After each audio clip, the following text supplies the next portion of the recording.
A missing jam jar, and a trail only Miss Marple could taste before seeing. Welcome to Tea and Clue. I am your host, Harrington. This mystery-loving community amazes me. Drop a comment and tell me where you're listening from. Your messages always make this journey brighter.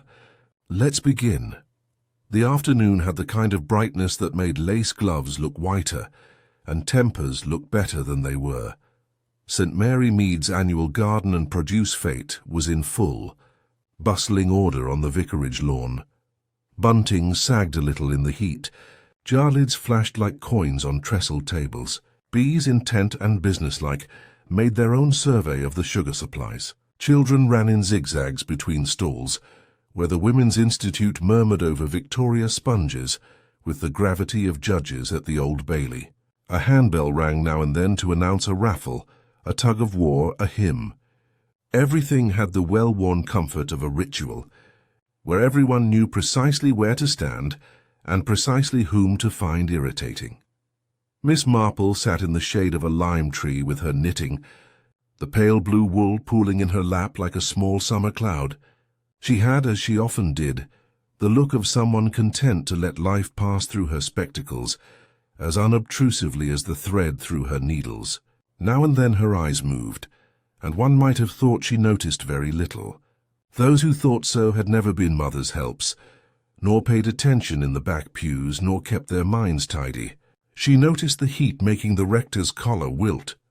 She noticed that Florence Beckett, the vicar's wife, was smiling too briskly for comfort. She noticed that Mrs. Prudence Alder, president of the W.I. and general of the preserves table, had taken to counting her jars for the third time in 10 minutes, with the brisk tap of a pencil against the list. The preserves were always a point of pride. People entered marmalades like opera singers enter arias, confident and certain that the audience's hearts would be theirs. There were rows of amber and gold, ruby and rose. One jar stood rather apart, not because it was modest, but because it could afford to be bold. A cherry jam, deep as garnets, with a label written in a firm, slightly masculine hand. Cherry, early Morello, Mrs. P. Alder, and topped with a red and white gingham square tied in a precise sailor's knot. "Really," said Mrs. Alder to no one and everyone, "if Mr. Rowan thinks he can judge preserves without understanding the difference between set and glue, he has another think coming." Mr. Felix Rowan, handsome, new, with the improbable profession of food writer, had been imported by Florence for the glamour of impartiality. He stood near the lemonade urn, elegant even with a paper cup in hand, saying charming things with the offhand authority of a man who had once eaten lunch in Paris and never got over it. Major Weatherby, red as a brick from sunshine and war, leaned to the schoolmistress. "Mark my words, Miss Cole, imported judges are a menace. One can't have foreign ideas about pectin." Miss Irene Cole laughed and tucked a stray hair under her hat. She was 30, brisk and observant in a modern way that did not yet frighten St. Mary Mead, though it was thinking about it. The W.I. could judge itself, Major, but then what would be the point? In the course of an hour the cakes were praised, the cucumbers were marvelled at. One resembled a small boa, and the dahlias contested amongst themselves. At last Florence rang her bell, called for attention, and presented Mr. Rowan to a ripple of polite applause. He bowed as if the lawn were a parquet, and approached the preserves with the solemnity of a sacrament. He took a spoon. He took a breath. He peered at labels: damson, gooseberry, strawberry, a citrus marmalade with whiskey that made him blink and smile. He spoke little, only and very promising, and once, as if he'd encountered something that reminded him of a narrow street near the Seine. Miss Marple's needles clicked. She looked not at the preserved things, but at the preservers. Mrs. Alder stood with an air of confident martyrdom. Mr. Leonard Pike, grocer and widower, watched with intent that had perhaps more to do with Mrs. Alder than with jam.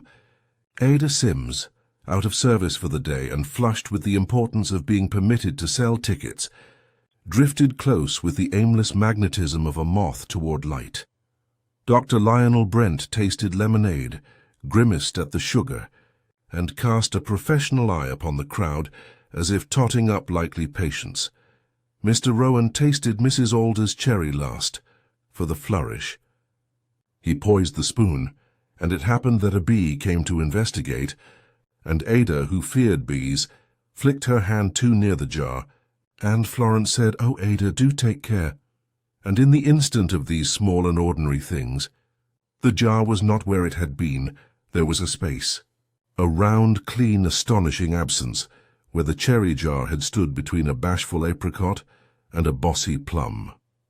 The gingham square, the bow, the garnet depths, vanished so completely one might have thought the lawn had tilted and swallowed it whole. "Oh," said Florence. It was not a cry, merely a syllable that understood how the day had altered. Mrs. Alder's pencil stopped tapping. Her face became a careful, bloodless shape. "That is my jar," she said, not looking at the gap, looking rather at the people who were not looking. "Where is my jar?" "That," Major Weatherby announced with military clarity, "is theft."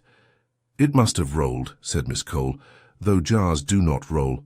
She glanced beneath the table as if logic might be crouching there. Perhaps I moved it," Florence offered, in that tone with which one tries to spare others embarrassment. "I don't recall." "Mr. Pike?"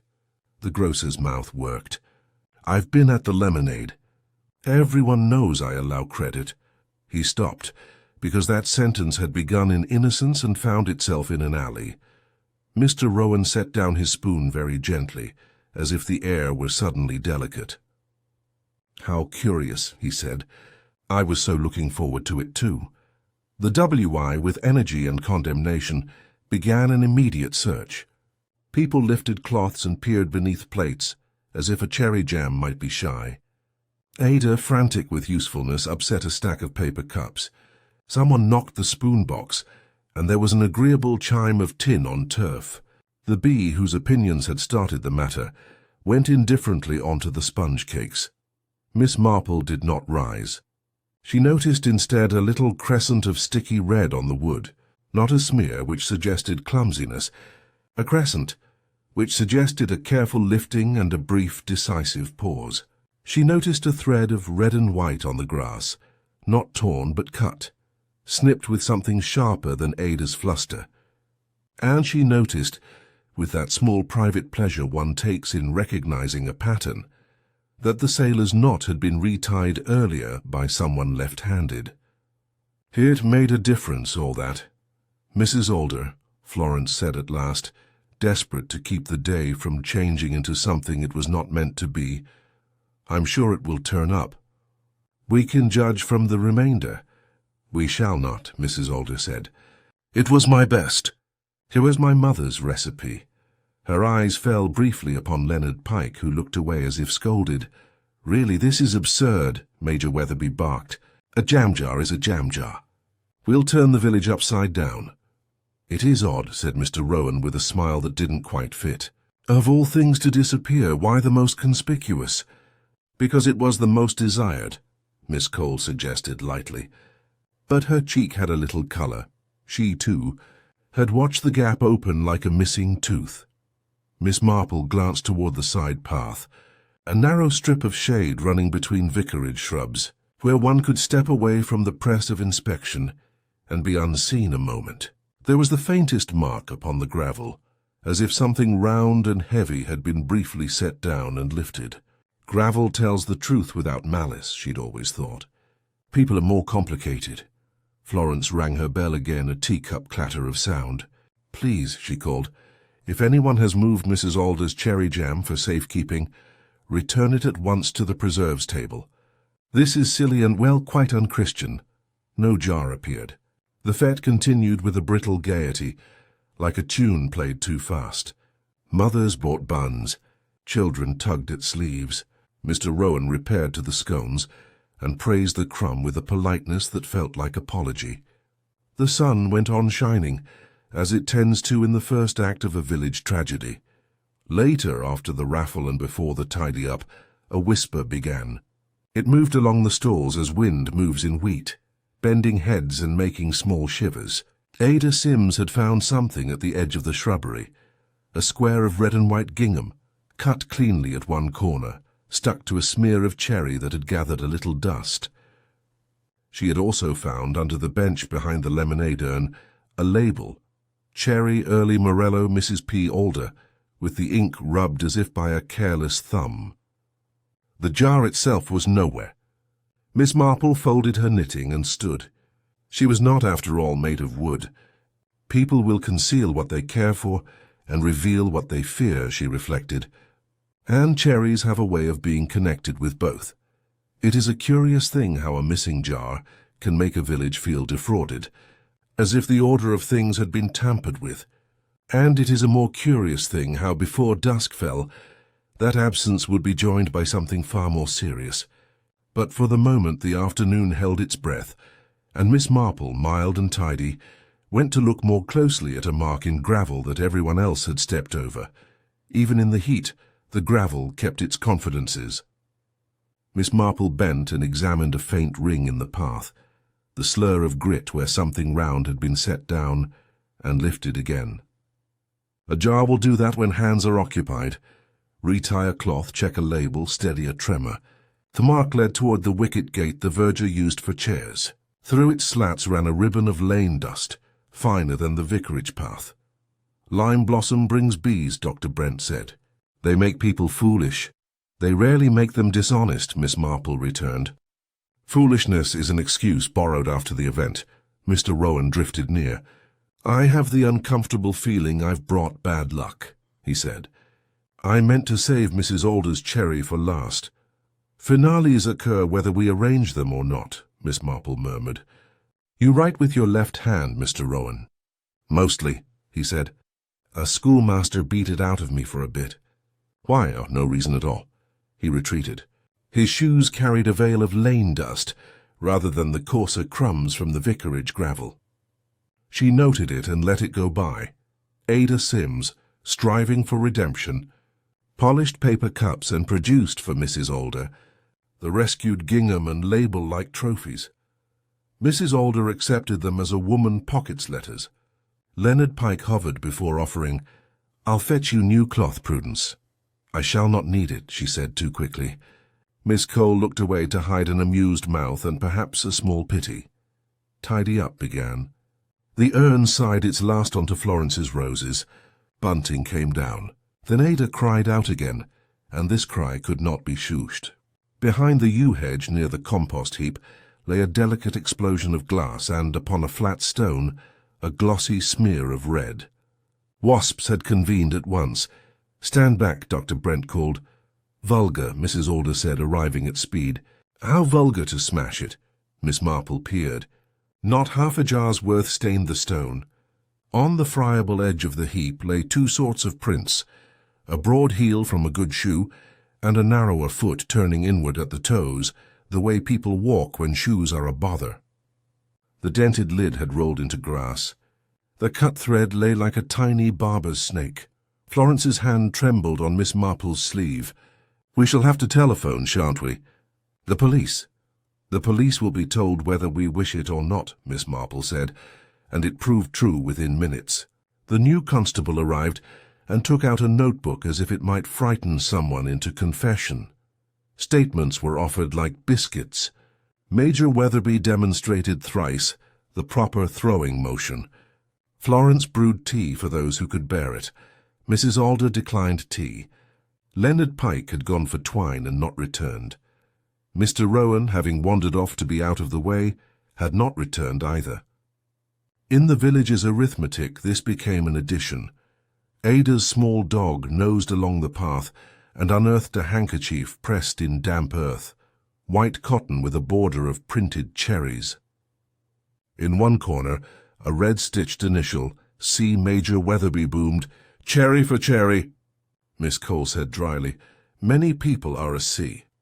Miss Marple lifted the handkerchief by a clean edge.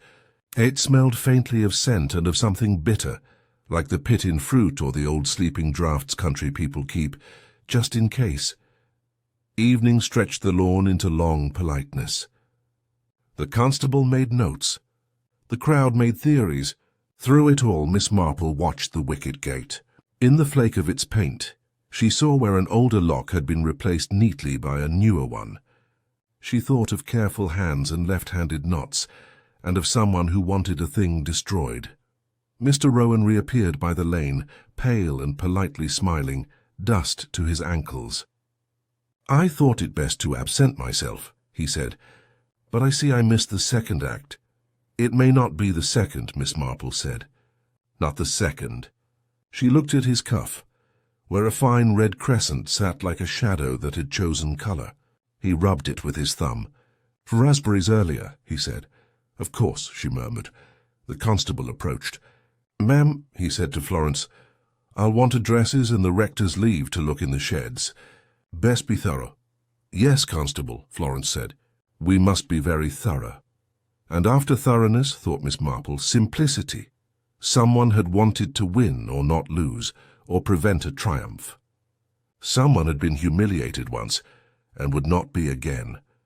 She walked the side path as light thinned, noting paler dust where feet had scuffed, a petal crushed in the hinge, the small pocket the hedge made where a thing might wait unseen. Behind her, Mrs. Alder's voice carried. "We will not speak of this beyond the village," she said to no one, which was the surest way to ensure that everyone would. Miss Marple tucked away the red crescent, the left-handed knot, the too small smear on the stone. Dusk would bring people home, and with them little carelessnesses. Tomorrow would bring gossip, and with it truth dressed as accident. Tonight the cherries were only missing. It would be when someone tried to replace them that one would learn who they really were. Morning in St. Mary Mead always carried an air of apology after a scandal. The village appeared freshly washed, the cobbles damp from dew, the cottages exhaling the faint scent of coal and toast. But beneath that domestic perfume lingered something unsettled, a hush that followed gossip too eagerly told the night before. The cherry jam jar had become, as Miss Hartnell put it at the grocer's, a sign of the times, no respect for property. Yet when Ada Sims found Mrs. Alder's kitchen door ajar at dawn, her gasp carried through the lane like the cry of a gull. Miss Marple heard about it before she'd finished buttering her toast. Young Tommy Brent, the doctor's nephew and self-appointed courier of village intrigue, announced it over her garden wall. "Mrs. Alder's pantry's been rifled, Miss Marple. Jars all over, one missing again. Florence says she's gone to lie down with sal volatile." Miss Marple thanked him gravely and returned to her breakfast. She sat very still for a moment, the teapot steam fogging her spectacles. A single disappearance can be mischief. A second within 12 hours acquires intention. And intention, she thought, is what separates the foolish from the wicked. She put on her hat and gloves. By the time she reached Alder House, the constable had already stationed himself at the back gate, looking dutifully baffled. "No sign of a break-in, ma'am," he said. "Door not forced. Mrs. Alder says she latched it herself." "Ah, but latches are like memories," Miss Marple murmured. "We trust them until we test them." The pantry bore the disarray of insult more than theft. Jars lined the shelves askew, some with lids loosened as if handled roughly. A puddle of syrup glimmered on the tiles near the flour bin. A single empty jar sat in the sink, rinsed but not dried. "Very curious," said Florence Beckett, dabbing at her eyes with a monogrammed handkerchief. "It's almost ceremonial." Miss Marple looked at her kindly. "When something is done neatly, Mrs. Beckett, it is either love or hatred that guides the hand. Indifference is always untidy." Mrs. Alder lay in her parlour, pale but composed, her knitting basket untouched beside her. "They've come for me, Miss Marple," she said dramatically. "First the fete, now my own home. It's persecution." "Perhaps merely persistence," Miss Marple replied, sitting down. "May I ask, was the missing jar cherry again?" Mrs. Alder's fingers twitched. "Of course. The last of the early crop. I made it before the storm when cherries were dear. I suppose that makes it symbolic." "Symbolic of what, my dear?" "Of doing one's best and not being appreciated," she said tightly. Miss Marple smiled faintly. "And of being envied for it, perhaps." Outside, Leonard Pike appeared with a parcel under his arm. His grocer's coat was buttoned to the throat despite the warmth. "I've brought her sugar," he said, a little too loudly. "Good sugar. Not that continental rubbish Mr. Rowan was praising." Mrs. Alder turned her face away. "I have enough sugar, Leonard." He looked wounded. "I only meant— well, never mind meaning." Miss Marple observed the parcel. The paper bore the faint, damp mark of something round once resting atop it. "You're kind, Mr. Pike," she said. "You walked here, I take it?"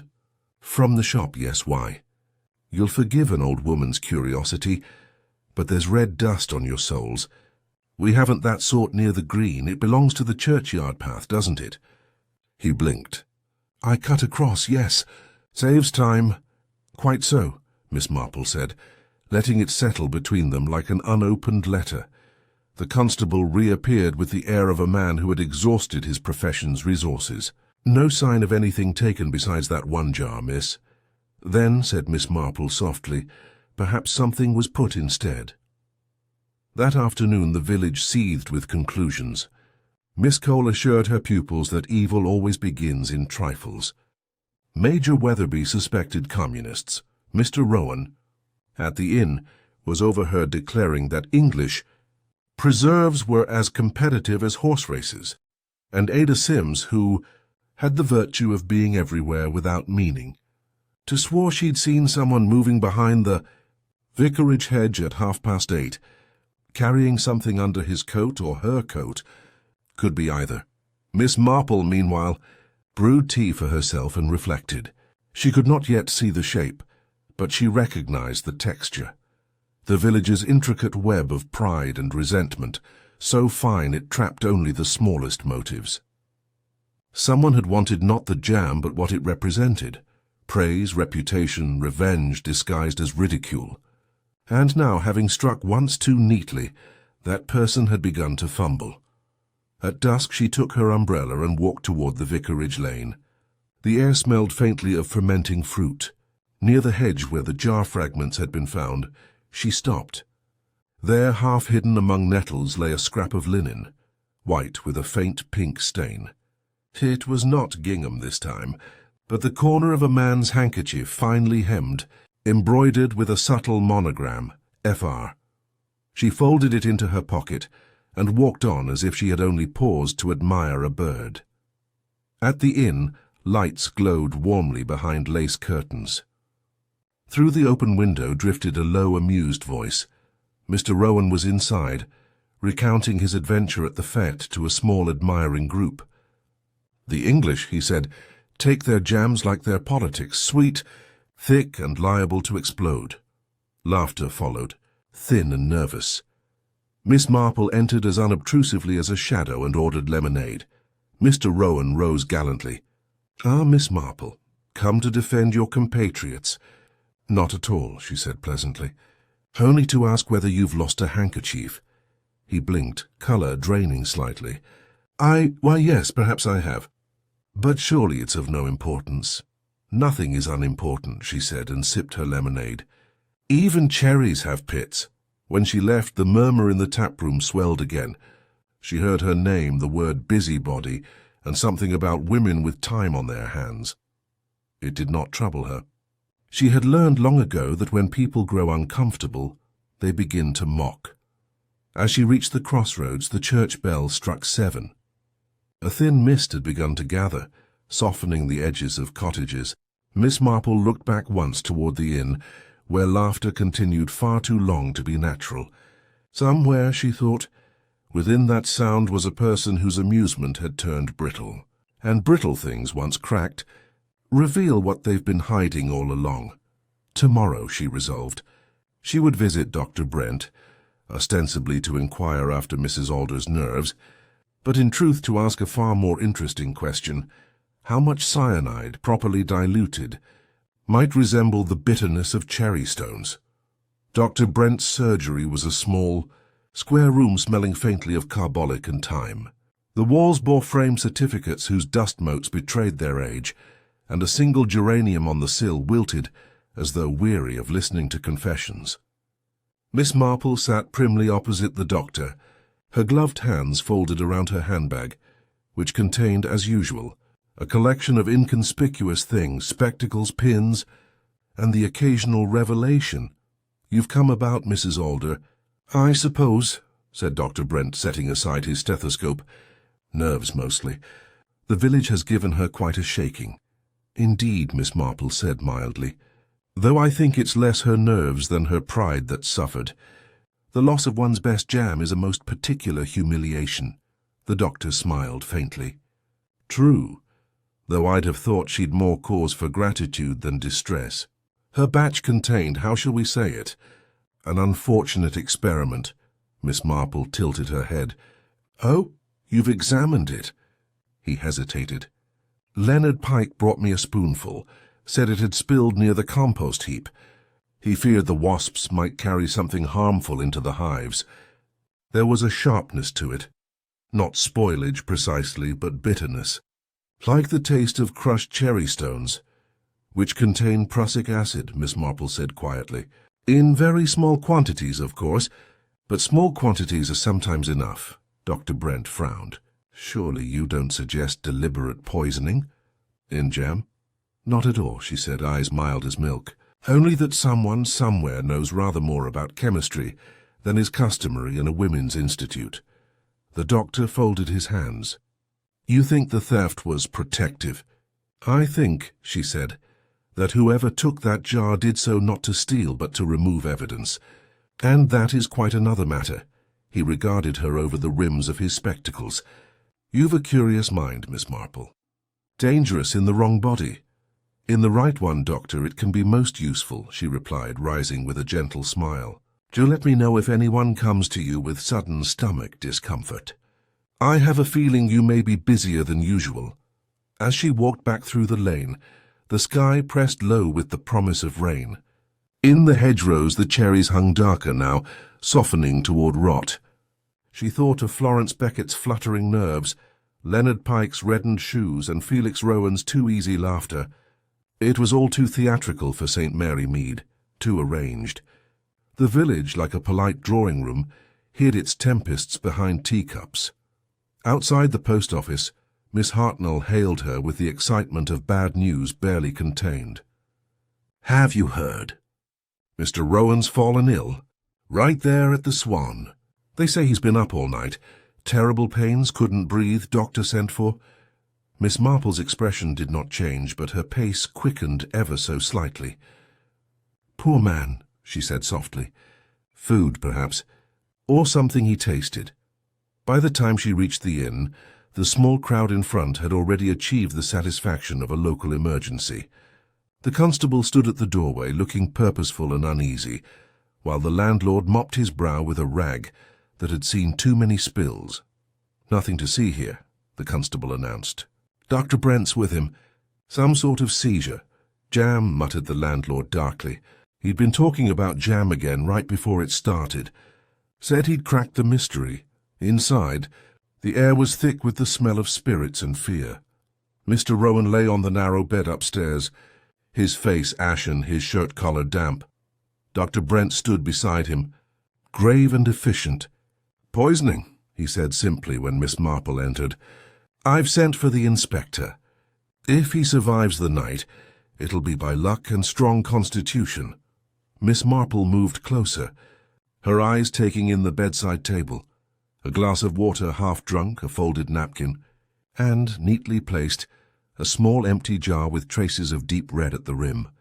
Cherry, she murmured. Dr. Brent nodded grimly. He said it was Mrs. Alder's. Found it on his windowsill this morning, thought it an apology. Foolish man must have tasted it. People rarely send apologies they might be hanged for, Miss Marple said. How very interesting. The constable, hearing this, sputtered. You mean she tried to kill him? Miss Marple gave a small shake of her head. I mean that appearances are dreadfully fond of misleading. Mrs. Alder is vain, not murderous. She would die of indignation before resorting to such a vulgar method. Downstairs, Florence Beckett entered breathlessly, shawl slipping from her shoulders. I've just heard. Is he? Oh, dear heaven, I warned him not to. She stopped herself, face paling as all eyes turned to her. Warned him not to what, Mrs. Beckett?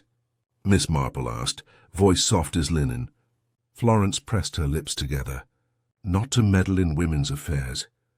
He was mocking Mrs. Alder last night, said he could prove her famous jam wasn't her own recipe at all. Borrowed? Miss Marple asked. Stolen, Florence whispered. From Irene Cole. She entered it once, years ago, when she lived with her aunt. But she never accused Mrs. Alder. Irene's too proud. Still, everyone knows, Miss Marple thought for a long moment. Pride again, reputation. Secrets boiled down like sugar till they kept forever. Tell me, Mrs. Beckett, did Irene know Mr. Rowan had discovered this? Florence looked stricken.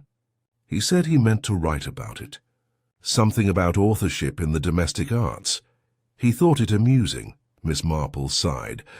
Yes, he would. Rain began tapping at the window panes as if impatient. She looked at the empty jar, then at the constable. You'd best ask Miss Cole where she was this morning. And mind how you phrase it. She is not a fool, and fools are far easier to handle than clever women. Outside, thunder rolled distantly over the downs. Miss Marple tightened her shawl and stepped into the rain, her thoughts quickening like knitting needles. The pattern was nearly clear now, though still missing one final stitch. The reason someone would poison not an enemy, but a man who knew too much. By the time she reached her cottage, the first streak of lightning flared over the rooftops. She closed the door behind her, lit her lamp and set her teacup on the saucer with delicate precision. Bitterness, she murmured to herself. Yes, always bitterness at the heart of it, and the taste of cherries to disguise it. Rain thinned to a stubborn drizzle by morning, tamping the village's whispers without washing them away. Miss Marple walked with her umbrella and chose the path past the school. The bell released children into puddles. Miss Irene Cole stood in the doorway. You are brave to keep order in this weather, Miss Marple said. Routine is a teacher's ally, Miss Cole replied. Have you come to ask if I steal recipes as briskly as homework? Tell me something of cherries, Miss Marple said. Cherries? Miss Cole glanced at ink-stained fingers. They stain, and I never minded. History, perhaps. I believe you once made an excellent jam. Color pricked and faded. Years ago, I lived with my aunt, who demanded competence. I entered the fete once. The recipe was hers, though I did the work. The next year, Mrs. Alder's cherry was exactly like mine. You said nothing.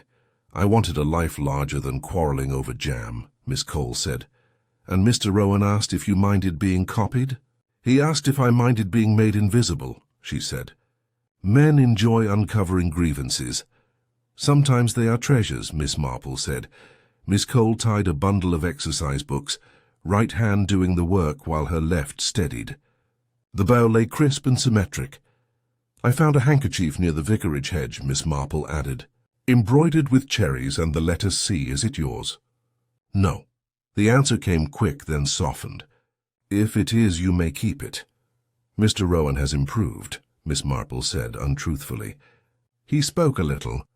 He was grateful for certain kindnesses. Miss Cole's eyes flickered. I hope he recovers, she said. He likes making scenes. Miss Marple went to the high street.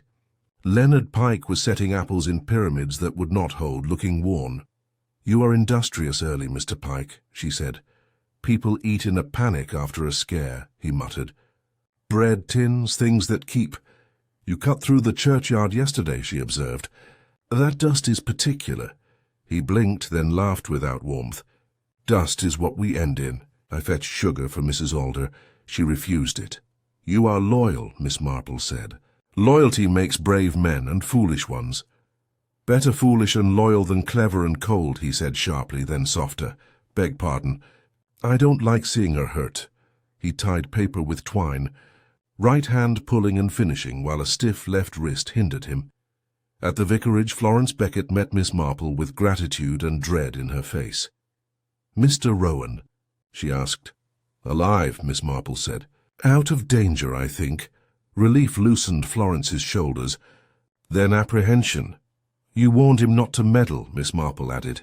He laughed at Prudence, Florence said.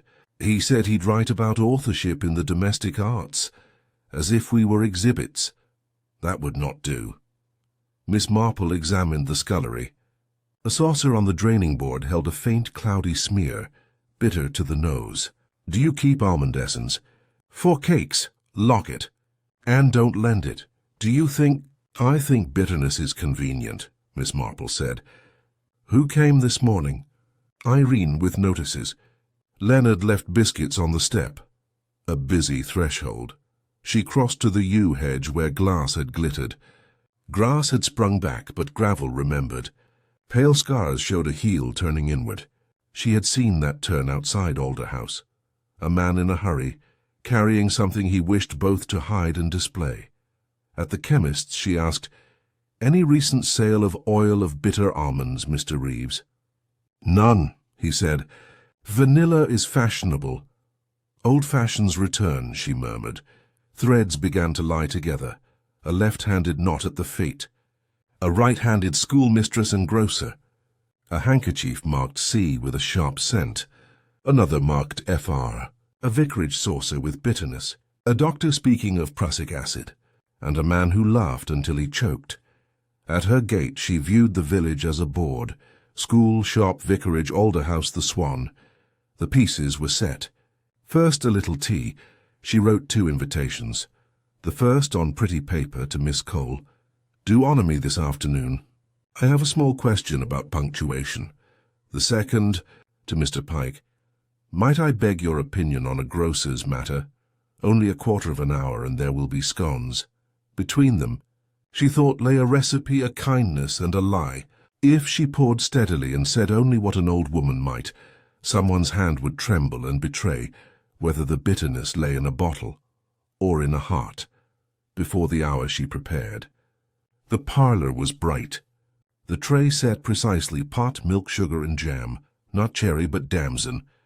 On the mantel-shelf she placed 2 handkerchiefs, laundered but unpressed, cherries with a C, white with an for Miss Cole arrived on time. Self-possessed. Mr. Pike arrived late, shoulders hunched, hat twisting in his hands. "I thought it best you both come," Miss Marple said. "The village is muddled about authorship." "Of jam?" Miss Cole asked. "Of everything," Miss Marple said. Mr. Pike stared at the tray. "Cherry," he muttered, then flushed at the damson. "Beg pardon. I don't know why I said that." "Do help yourselves," Miss Marple said, and watched for small things. The direction of a loop, a reaching hand, the brief wince when almond is a word yet tasted all the same. The kettle hissed softly, punctuating the silence that followed Miss Marple's calm invitation. Steam curled up, faintly sweet with damson, and the clock on the mantel ticked with gentle obstinacy. Irene Cole sat very straight, her fingers laced neatly in her lap. Leonard Pike perched on the edge of his chair, hat turning slowly between his hands like a nervous wheel. Miss Marple poured with unhurried precision, the kind of small domestic ceremony that leaves little room for lies but ample space for discomfort. "One learns so much from the way people take tea," she said conversationally as she passed the cups. "Some add sugar before tasting. Others never stir properly and end up sweet on one side, bitter on the other." Mr. Pike gave a weak smile, added 2 spoons, and stirred so briskly that the cup clinked. Miss Cole took none at all, but cooled her tea with the slow patience of someone used to waiting for storms to pass. Miss Marple set the plate of scones between them. "I was thinking last night," she continued, "how curious it was that Mr. Rowan's misfortune involved the very jam that had already caused such talk. Chance is often too convenient to be believed. Don't you agree, Miss Cole?" "I agree that gossip prefers simplicity," Miss Cole said evenly. "People will always find drama where there is only error." "Ah, but there was an error, wasn't there?" Miss Marple looked mildly over her spectacles. "Someone used a bitter almond flavouring. Too strong for preserves, quite possibly dangerous if taken in quantity." Mr. Pike shifted in his seat. "You think that's what made him ill?" "I think," Miss Marple said, "that Mr. Rowan was never meant to eat that jam at all." The words hung light and terrible. Mr. Pike's stirring ceased. Miss Cole's cup paused halfway to her lips. Miss Marple smiled kindly, as though discussing the weather. A jar disappears, then reappears, refilled. Not theft, replacement, and the person who took it must have known precisely which batch to remove, which recipe had been borrowed, and which tongue would mock it most loudly. I suppose you mean me, Miss Cole said after a moment, her voice level but thin. You've built quite a tale, Miss Marple. A story of jealousy, of retribution, of poor female pride wounded by a critic's jest. Oh, not jealousy, Miss Marple said softly. Resentment, perhaps. But the flavour is subtler. You see, I don't believe you meant to poison him. I believe you meant to frighten him, to humble him, just as he'd humiliated Mrs. Alder, and you and any woman whose skill he belittled. You knew bitter almonds mimic cherries in scent. You expected him to taste and spit it out, not swallow. Miss Cole's composure cracked at the edges. That's absurd. Quite, said Miss Marple. As absurd as a handkerchief embroidered with cherries left behind near the hedge. Yours, I think, though you denied it. Anyone could have, but not anyone ties a bow with such symmetry. You favour your right hand. The knot on Mrs. Alder's jar at the fete was retied by someone left-handed. That rules you out. It also rules out Mr. Rowan. The left-handed knot belongs to someone else entirely, someone who handled the jar first. And before it vanished, Miss Marple turned her gaze to Mr. Pike, who had gone very still. He swallowed. I don't know what you're implying. Only that loyalty, when disappointed, can turn dangerous. You admired Mrs. Alder. You fetched sugar she didn't need, spoke of her jam with near devotion. But she ignored your kindness. Perhaps she made mock of it, as people sometimes do when they fear gratitude will be misunderstood.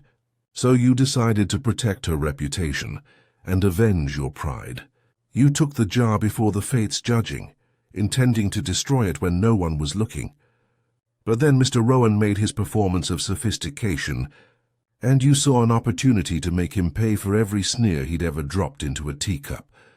Mr. Pike's eyes darted toward the mantel, where the handkerchiefs lay folded. You can't prove anything. I rarely can, Miss Marple said. Proof is for policemen. But I can notice that you tie parcels with your right hand, though your left wrist is stiff. The thread that bound the cherry jar was cut neatly on that side, exactly as a grocer with a small knife habit might do it. And the faint red dust on your shoes, churchyard dust, I think, where you broke the jar the first time and scattered the pieces. But the poison, that was later, wasn't it? A mistake born of curiosity. You wanted to know what Miss Cole's bitter almond flavouring would taste like. I never meant, he began, but his voice broke. No, she said gently. Few people mean to, Mr. Pike. Harm, like jam, spreads wider than one expects. Miss Cole rose abruptly, pale but controlled. Then he's to blame, and I'm his accomplice in rumour. How efficient! Miss Marple shook her head. You're neither villain nor fool, my dear. You were merely the inspiration. He overheard your conversation with Mr. Rowan outside the inn, about borrowed recipes and credit unreturned. That was enough to stir him. But the poison was not intended for Mr. Rowan, not at first. It was meant for Mrs. Alder herself, to save her reputation through tragedy. A fatal jar found too late would have silenced talk forever. Only the plan changed when Mr. Rowan's mockery stung deeper than loyalty could bear. The rain had ceased. The room felt too quiet. Mr. Pike's face crumpled under the weight of something older than guilt, loneliness, perhaps, or the hopelessness of affection unreturned. I just wanted them all to stop laughing, he whispered. I wanted someone to respect her, to see she was good. He said her jam was stolen, that she'd never make anything of her own. I thought, if he tasted something of hers that would teach him. It taught him, Miss Marple said gently. And it will teach others too, though not in the way you hoped. The clock struck 11. Miss Cole stepped toward the door, shoulders straight. You'll tell the constable? In the morning, Miss Marple said.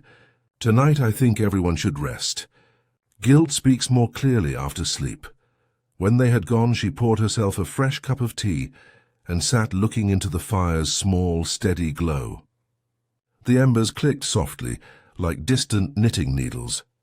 There's nothing quite so dangerous, she murmured, as love that hides itself in good intentions. The wind outside stirred the lilacs, and the village exhaled, knowing, without yet knowing why, that St. Mary Mead would not soon forget the taste of cherries again. The night air pressed heavily over St. Mary Mead, cool but close, as though the sky itself wished to hush the village. Miss Marple sat awake by her lamp, her knitting resting idly on her lap. Sleep would not come, not after the tremor she had seen in Leonard Pike's hands, nor the chill composure in Miss Cole's voice. She knew what remorse looked like. It had a habit of returning to the eyes every few seconds, a shadow too quick to disguise. Pike's remorse had been genuine. Miss Cole's calm, by contrast, was deliberate, brittle. There was something still concealed, some knot left tied too neatly. At dawn she walked to the edge of the green, her small figure nearly invisible in the grey light. The air smelled faintly of soot and damp grass. The vicarage stood quiet. Even the crows had not yet begun their sermon. Miss Marple paused near the hedge, where the first broken glass had been found. There, beneath the low sweep of yew branches, lay something new, a spoon, half buried in the earth. Its handle bore faint initials, I.C. She dusted it delicately with her handkerchief and tucked it away. By 8 the village was stirring. Curtains opened, kettles boiled, and tongues prepared for another morning's recitations of guilt and speculation. Miss Hartnell was the first to proclaim that the foreign fellow must have done something to himself, these artistic types, always dabbling. Major Weatherby, overhearing, declared that arsenic was the only honest English poison. The rumour mill spun industriously, grinding the truth into finer and finer dust. Miss Marple arrived at the Swan with a polite smile and a basket of scones. "For the convalescent," she said, nodding toward the stairs. The innkeeper, still shaken, nodded her up. Mr. Rowan lay propped against his pillows, paler but recovering. He smiled weakly. "You again, Miss Marple. Come to interrogate me before the police do." "I wouldn't dream of intruding," she said gently. "But it's remarkable how much one can learn from a polite chat. Tell me, did you recognize the handwriting on the note that came with your mysterious gift?" His eyes flickered. There was a note, yes. It said, "To clear your palate," unsigned. "Very apt," she murmured. "And you assumed it came from Mrs. Alder." "She's the only one who might have felt obliged to make peace. I wanted to believe she'd forgiven my teasing. Foolish, I suppose. People rarely send forgiveness through the post," Miss Marple said. "More often it's regret or reproach." She paused. "Did you speak with Miss Cole the day before you fell ill?" He looked uncomfortable. "Briefly. I teased her too. About her famous cherries. She didn't like it." "Few women enjoy having their work dismissed," Miss Marple said mildly. "But I suspect she didn't send the jar. She wouldn't risk killing a man over pride. She'd prefer to correct him." Rowan blinked, uncertain whether he was being accused or absolved. "Then who?" "Someone who mistook correction for punishment," Miss Marple said, rising. "Rest now, Mr. Rowan. You'll need your wits when the inspector arrives." Outside, the drizzle had returned, threading through the air like thin lace. Miss Marple went next to Alderhouse. Florence Beckett opened the door, her face drawn with fatigue. "She's resting, poor soul. We've had such visitors, police, reporters. Oh, Miss Marple, what will become of us?" "Truth, my dear," Miss Marple said, stepping inside. Truth always does, eventually. Mrs. Alder sat in her parlour, the curtains drawn. "They've said dreadful things," she whispered. "That Leonard tampered with my jam, that I knew it. Nonsense, of course, but one can't breathe for the scandal." "People speak because silence frightens them," Miss Marple replied. "You've known Leonard long, haven't you?" "Since his father's shop days. He's harmless. Devoted even. Too devoted." Miss Marple's eyes moved to the mantel, where a photograph stood slightly askew, a young soldier, dark-haired, smiling. The frame bore a thin line of dust, except where fingers had recently touched. "Your late husband?" Mrs. Alder's gaze followed hers, then fell. "Yes, he died in France. Leonard looked a bit like him once." "I see," said Miss Marple softly. And you never encouraged him? Certainly not. I may be sentimental, but I'm not cruel. Cruelty often comes by accident, Miss Marple said. A kind word withheld a small humiliation. Leonard is a man who lives on crumbs of approval, and when those crumbs are swept away... Mrs. Alder's hands trembled. Oh, you think he meant to kill me? I think he meant to preserve you, Miss Marple said. A grotesque sort of loyalty. He wished to silence your detractors forever. Tears gathered in the older woman's eyes. He's ruined me instead. Not ruined, Miss Marple said gently. Wounded. The difference lies in how one heals. When she left Alder House, the rain had stopped. The lane shone like pewter. She saw Leonard Pike's figure at the corner, hat low, coat damp, walking toward the churchyard. She followed at a distance, quiet as the drizzle itself. He knelt beside a grave. Her guess proved right before she even read the stone. Sarah Pike, beloved wife, 1903-1931. He placed a small jar on the soil, empty but lovingly polished, and bowed his head.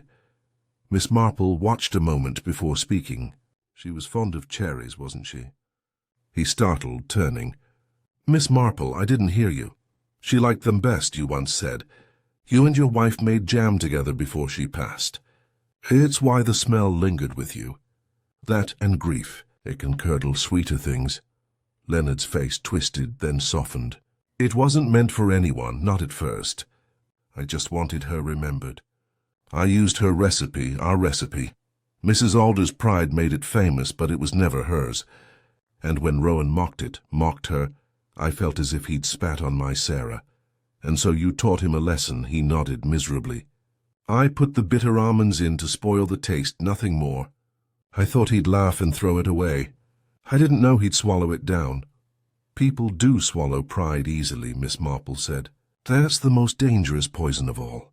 She looked at him with quiet pity. Go home, Mr. Pike. The inspector will come soon, and you must tell him everything. Confession, like jam, must be made while it's warm. Otherwise it hardens. And no one can spread it right. He nodded once and left, shoulders bent. Miss Marple stood for a long time in the rain-damp quiet of the churchyard, watching the mist coil through the trees. She sighed softly, drawing her shawl closer. A village, she murmured, is much like a cupboard of preserves. Every sweetness hides a trace of bitterness underneath. And with that, she turned back toward the lane, her step steady, her mind already turning toward what she must say. Carefully, gently to the inspector when morning came. Morning light came reluctantly, washed pale over the roofs of St. Mary Mead, as if the village itself hesitated to face what must come next. By the time Inspector Cray arrived from Melchester, the gossip had already arranged the facts into a tidy little tragedy. Miss Marple knew, as always, that the truth would resist such neatness. She was in her garden when the inspector appeared, tall and square-shouldered, a man built more for blunt statements than for delicate ones. "Morning, Miss Marple," he said. "They told me you were the one to see. Seems you've been doing a bit of quiet sleuthing on our behalf." "I wouldn't say sleuthing," she replied, removing her gloves, "merely listening. People tell one things when they believe you incapable of understanding them." Cray smiled faintly. "That's a trick I've yet to master. Well, I've just come from the Swan. Rowan's alive, thank heaven, though it was a close-run thing. Says he recalls nothing after breakfast yesterday. The doctor thinks the poison was mild, too little to kill, enough to make him wish it had. That suggests care rather than clumsiness." "Indeed," said Miss Marple. "Most poisoners are precise, except when they are sentimental." Cray frowned. "You've got someone in mind?" She handed him a folded paper, her own careful script listing times, places, and names. "You will find it helpful to question Mr. Leonard Pike first. He meant no true harm, but truth rarely absolves intent." Cray read the note, jaw tightening as he absorbed it. "He's confessed?" "Not formally. But he will. His conscience has been fermenting all night. You'll find him at the churchyard. He tends his wife's grave each morning. Bring a kind word. Harshness will only confuse him." The inspector nodded, pocketed the note, and left with a brisk step.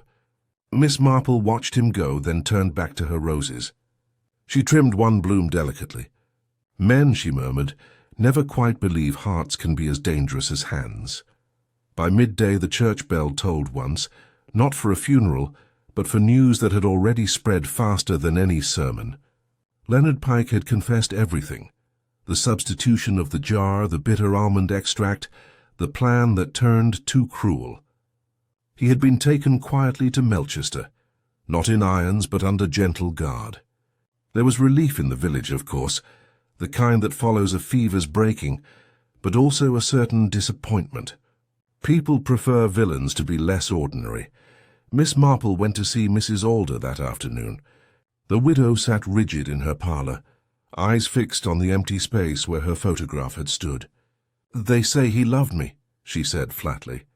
As if that were an excuse. "Love, my dear," Miss Marple said softly, "is often an accomplice rather than a defence. He mistook admiration for devotion and turned it into something tragic." Mrs. Alder pressed her handkerchief to her lips. "And now I'm to live with it, that a man nearly died because of me." "Not because of you," Miss Marple corrected gently. "Because of pride, his, Mr. Rowan's, perhaps even yours. It's a common poison, harder to recognize than prussic acid, but every bit as lethal." For a long moment the older woman said nothing. Then she rose, crossed to the sideboard and took out a small jar, cherry early Morello, her last untouched batch.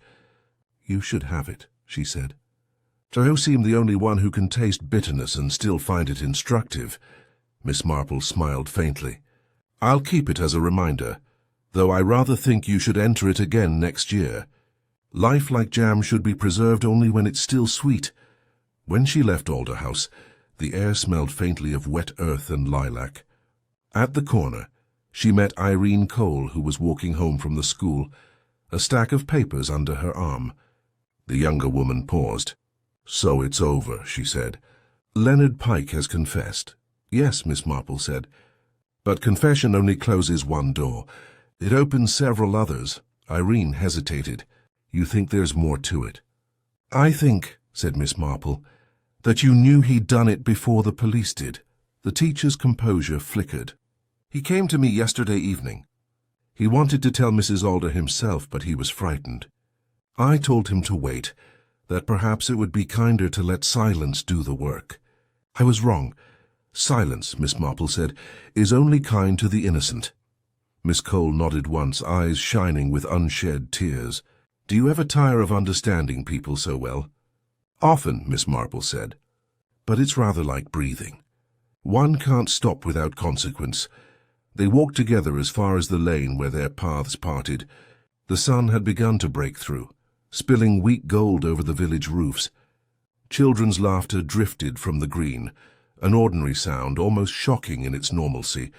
That evening Miss Marple wrote a brief note to Inspector Cray. "Do not press too hard for malice." Hers was grief in disguise.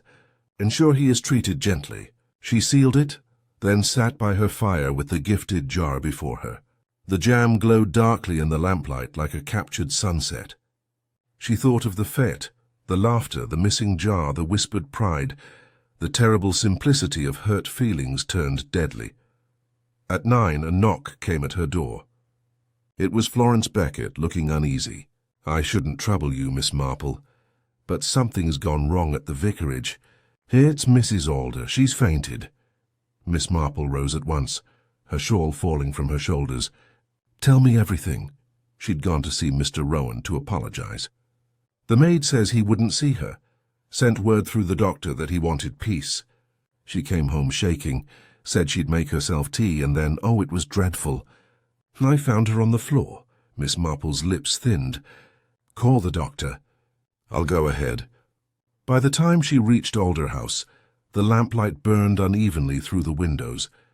Dr. Brent was already there, kneeling beside the sofa. "She's alive," he said grimly. "But there's been another dose of poison. Same symptoms as Rowan, only stronger." Miss Marple's gaze moved to the tea tray on the table, the familiar silver pot, one cup, and beside it an opened jar of cherry jam, half eaten. "Oh dear," she murmured. How dreadfully human of her. Dr. Brent looked up sharply. "You mean she did this to herself?" Miss Marple sighed. "No, Doctor. I mean that remorse can be the deadliest flavor of all. And someone somewhere decided she should taste it properly." Her eyes went to the open window, where a faint footprint smudged the sill. A narrow shoe, light enough to belong to someone who knew how to step quietly. Miss Marple straightened slowly. "The trouble with poison," she said softly, "is that it invites repetition. Once it's uncorked, it seldom stops at one victim."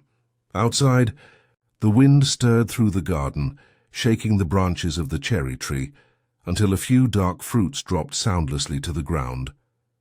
The rain returned before dawn, a soft, persistent tapping on window panes, like a reminder that nothing in St. Mary Mead could stay buried for long. Miss Marple sat in her small sitting room, a shawl about her shoulders, her tea cooling beside her untouched. She had not slept. Mrs. Alder lay upstairs in her bedroom at the vicarage now, watched by Florence Beckett and Dr. Brent in weary turns. The poison had not killed her, at least not yet, but it had robbed her of consciousness, and with it her carefully composed pride. The doctor's face when he'd left the house had been grave, his hands trembling slightly as he cleaned his spectacles. "Another dose," he'd said. "Same bitter trace. Someone wanted her silenced. The question is, who would wish to finish what Leonard Pike began?" Now as the first grey light pressed through the lace curtains, Miss Marple found herself staring at the single cherry that had rolled from the poisoned jar and come to rest upon her windowsill when they'd brought the evidence to her cottage for safe keeping. It was small, glossy, and perfect, a cruel little emblem of what people did for love or guilt or vanity. At 7:30, a knock came at the door. Inspector Cray stood there, hat dripping, his coat spattered with mud. He looked older than he had the previous morning. "She's still alive, thank God," he said, setting his gloves on the table. "But barely. Doctor says another hour and it would have been too late. I've posted a man outside her door. Nothing comes in or out without being checked." Miss Marple nodded, pouring him tea. "And Leonard Pike?" "Still in Melchester jail. I went myself. He couldn't have done this. Locked up all night, guarded. The man's broken, Miss Marple, crying like a child, begging to know if she's all right." She sipped her tea, eyes distant. "Then we must look elsewhere. Poison has a way of wandering through hands, you know. It tempts the clever and frightens the innocent. Tell me, Inspector, who had access to Mrs. Alder last evening?" "Her housekeeper, Florence Beckett." "The maid, Edith. Dr. Brent came at 10, left after midnight. And," he hesitated, "Miss Irene Cole stopped by, according to the maid. Brought flowers. Stayed perhaps 10 minutes. "Irene," Miss Marple murmured. "Yes, she would bring flowers. She always prefers symbols to words." Cray frowned. "You suspect her?" "I suspect only patterns," Miss Marple said softly, "and human nature, which rarely departs from its habits. Miss Cole admired Mrs. Alder once, then pitied her, then perhaps despised her. It's a curious thing, Inspector, how quickly pity curdles when one's own reputation becomes entangled." "Pity doesn't usually buy poison," he said dryly. "No," she agreed, "but it might use what's already near at hand." He studied her face. "You think she used the same bottle Pike did?" "I think she knew it existed," said Miss Marple, "and that she, unlike Leonard, would never waste it on clumsy justice. She'd aim precisely at reputation, not revenge." Cray straightened, uneasy. "I'll bring her in for questioning." "Not yet," Miss Marple said. "Give her one more day. Sometimes truth reveals itself better when left unwatched." He looked as if he wanted to argue, but something in her tone stilled him. "You mean to handle this yourself, don't you?" "Oh, no," she said with a faint smile. "But one must sometimes set the table before the guests arrive." By afternoon the rain had ceased, leaving the streets slick and glimmering. Miss Marple visited the schoolhouse, walking slowly, her cane tapping lightly against the paving stones. Children's voices echoed faintly from the playground behind, a fragile melody of laughter that seemed to come from another world entirely. Miss Cole was at her desk, marking papers, her posture as precise as ever. She looked up when Miss Marple entered. "You've come about Mrs. Alder, I suppose. How is she?" "She will live," Miss Marple said. "For now." "Ah," Irene exhaled, setting down her pen. "Then you must be relieved." "Relief is a complicated emotion," Miss Marple replied. "It often carries a shadow of curiosity." Miss Cole met her eyes. "You believe I had something to do with it?" "I believe you were nearer to the truth than you let on. You knew Leonard Pike's guilt, but not the full of it. You knew about the almond extract, perhaps even where it was kept. You could have warned Mrs. Alder, but you did not." "I told her to forgive him," Irene said sharply. "That's warning enough for any woman." "Forgiveness is seldom a warning," Miss Marple said gently. "It is an abdication." For a moment Miss Cole's composure faltered. "You think I'd harm her?" "After everything she took from me. She stole my recipe, my recognition, yes. But she's pathetic now. I could no more poison her than I could drown a kitten." Miss Marple nodded thoughtfully. "And yet kittens have been drowned before by hands that trembled." The younger woman's eyes flashed. "You're a cruel old woman, Miss Marple." "Only observant," she said, unruffled. "But perhaps you're right. It was not you who lifted the cup to her lips." "What do you mean?" Miss Marple's gaze lingered on the faint streak of ink across Irene's right thumb, a teacher's stain. "The maid said Mrs. Alder took her tea in bed. But the tray was set on the left side. Someone must have held it for her, someone left-handed." Miss Cole blinked. "Left-handed?" "But She stopped herself. "Yes," said Miss Marple softly. "You are right-handed. Dr. Brent, however, is not." The silence that followed was long and heavy, broken only by the ticking of the classroom clock. "I see," Miss Cole whispered. "But why would he?" "Doctors are accustomed to control," Miss Marple said. "To deciding who lives and who doesn't. He adored Mrs. Alder once, quietly, discreetly. But she never returned his affection, and when her folly with Leonard became gossip, his admiration turned to disdain. To men of that temperament, humiliation is intolerable." Irene's face paled. "He was there that night." "I left before 10. He came after." Miss Marple inclined her head. "He stayed after midnight. He told me himself. He said he sat with her until she slept, then went home. But he neglected to mention making her tea." At that Miss Cole rose, her breath catching. "You must tell the inspector." "I shall," said Miss Marple. "But I think he already suspects. Men of conscience often give themselves away by the small kindnesses they perform afterward. The doctor sent his maid to the chemist this morning, for more laudanum, he said. A curious errand for a man who claimed to have all he needed." Outside the wind picked up again, scattering cherry petals across the path. Miss Marple stood for a moment by the gate, eyes narrowed against the cold. It was nearly finished now. The pattern, the motive, the bitter aftertaste of too much pride and too little love. As she turned toward home, the church bell struck the hour, a slow, mournful sound. She thought of Dr. Brent at his surgery, washing his hands perhaps for the last time, and of Mrs. Alder upstairs still fighting for breath. The village would rest again soon, she supposed, but never quite as peacefully as before.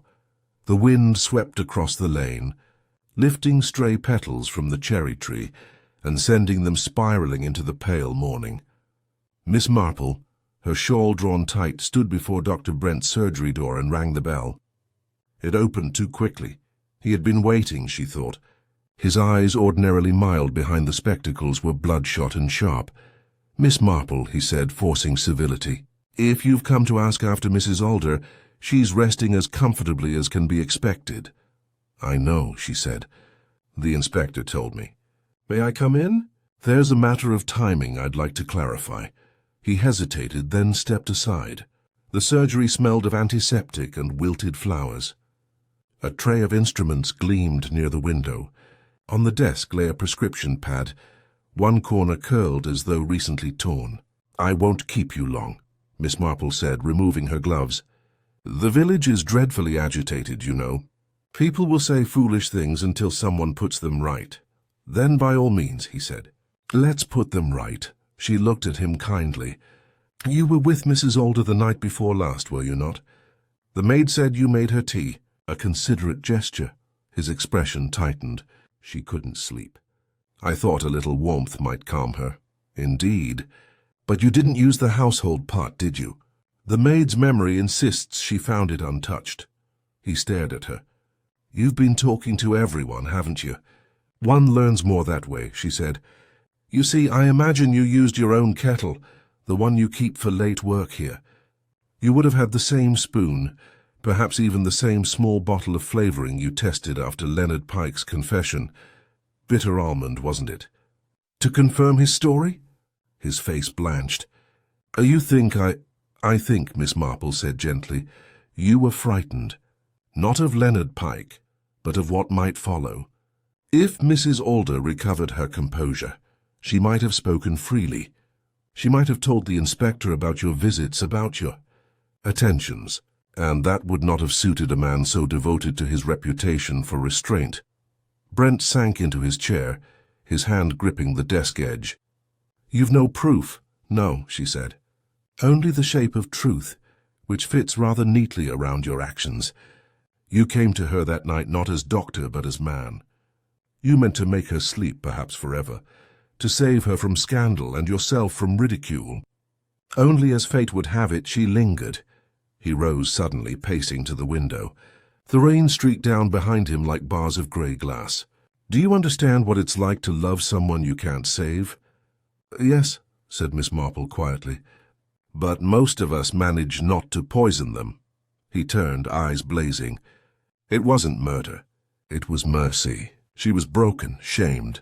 I wanted peace for her, for both of us, and for yourself, Miss Marple added softly.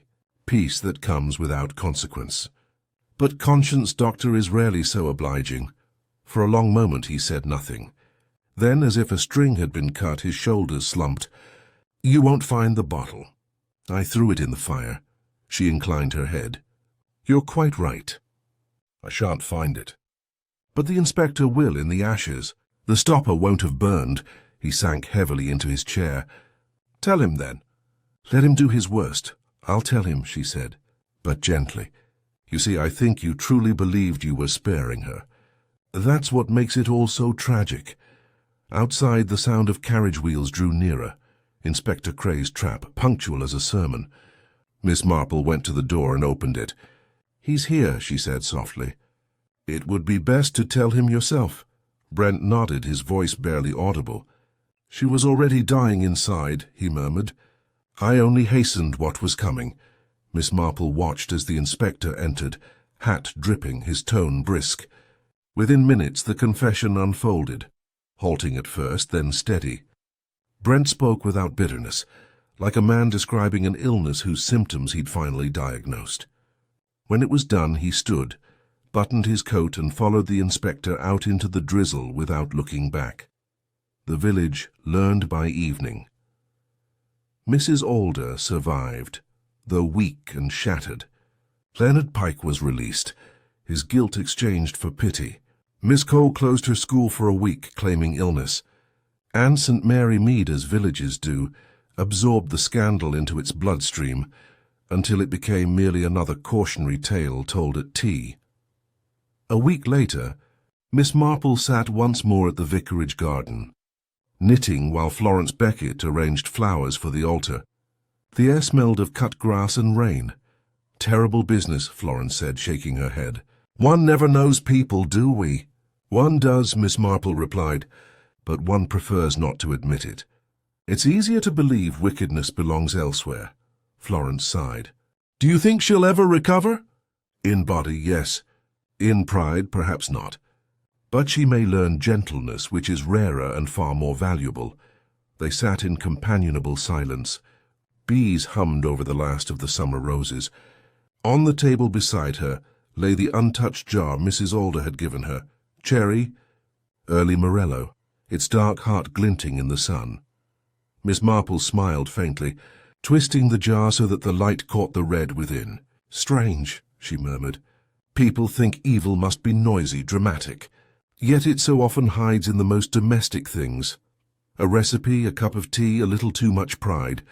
She set the jar down and resumed her knitting. Somewhere down the lane a child laughed, the sound light and whole. Miss Marple's needles clicked softly in rhythm, steady as her thoughts. "There now," she whispered to herself.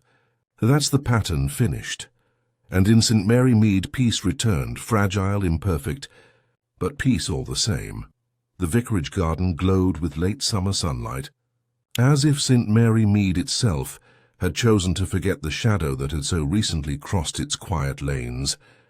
The fete tables were long cleared away, the bunting folded and stored, and only the hum of bees and the soft thrum of the church bell broke the peace. Yet beneath the calm, the memory of the cherry jam affair lingered. Less scandal now than cautionary tale, softened by distance and the village's determination to tidy its tragedies as neatly as its gardens. Miss Marple sat in her favourite wicker chair under the lime tree, knitting an orderly pattern of grey and rose. Her needles clicked gently, keeping time with her thoughts. Opposite her, Inspector Cray stood with his hat in his hands, the faint discomfort of a man whose gratitude exceeded his vocabulary. "It's remarkable, Miss Marple," he said. "You saw it before any of us did. I might have taken Leonard Pike's confession as the end of it, and never questioned the doctor. Lord knows half the county thought him incapable of wrongdoing." "Capable and willing are very different things, Inspector," she said mildly. "But I've noticed that goodness and vanity often share a fence. It takes very little for one to wander into the other's garden." He smiled ruefully. "Still, you make it sound simpler than it was." "A man's driven by pride, another by grief, a woman by guilt. It's a tangle." Miss Marple nodded. "Oh, but that's the way with people. They act out of emotion and then call it reason. The poison in this case wasn't only in the bottle, you see. It had already seeped into hearts long before anyone swallowed it." Cray turned his hat between his hands. "Well, the doctor's been charged. They say he'll plead mercy killing. Pike's to go free. Mrs. Alder's recovering slowly, though she won't stay in St. Mary Mead. She means to live with a cousin in Bath." "Perhaps that's for the best," said Miss Marple, snipping a loose thread. "New surroundings do wonders when one's pride has been pruned." He hesitated, glancing toward her teacup. "Thank you, Miss Marple, you don't ever tire of it. These sad little crimes." She smiled, the faintest quirk of lips. "My dear Inspector, life in a village is crime in miniature. Pettiness, envy, foolishness, they're all here only dressed in lace and teacups. The trick is not to be disillusioned. One must see the wickedness clearly, but still believe in the possibility of decency." Cray chuckled softly. "You should have been on the force." "I doubt I'd have endured the paperwork," she said, eyes twinkling. He tipped his hat. "Then I'll leave you to your peace. And thank you again. If every parish had a Miss Marple, my job would be half done." She watched him go down the lane until he was a moving shape of brown and gold between the hedges. When the sound of his footsteps faded, she rose and crossed to her small writing desk inside the cottage. The afternoon light slanted across the window pane, turning her spectacles to bright circles as she opened her notebook, a simple, well-worn thing where she kept her odd little reflections, as she called them. She wrote in her delicate hand, "The disappearance of the cherry jam jar. Resolved." Motives, pride, pity, love, all curdled. Lessons, sweet things must be preserved carefully. Bitterness spoils them quicker than air.